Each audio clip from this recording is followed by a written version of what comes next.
سلام دوستان عزیز، شایق تخالی هستم، خواننده و یکی دو هنر دیگه هم دارم. میتوانم از هنرمندای افغانستان ایران و از هنرپیشه‌های افغانستان ایران براتان تقلید بکنم.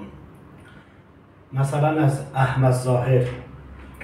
بگذار تا بگیریم چون ابر در بهاران، که سنگ و ناله خیزد روزی وداع یاران. از استاد ناشناس.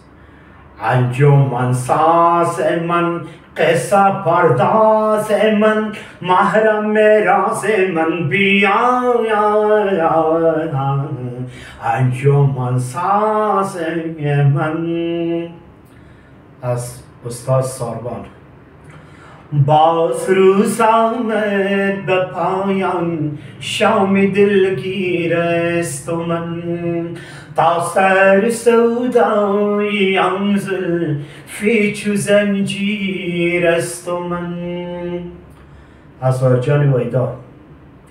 و از اینجا تا شمال کار دارم، به کدام یکی دلدار دارم.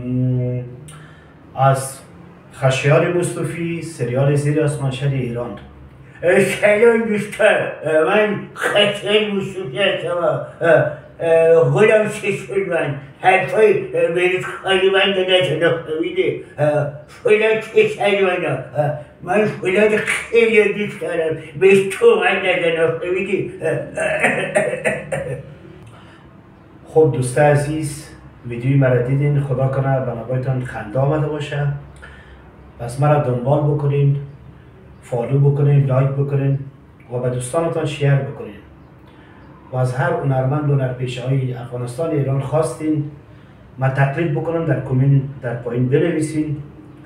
انشاءالله ما در خدمت قرار دارم، بتانم به نوایتان خنده بیارم. تشکر.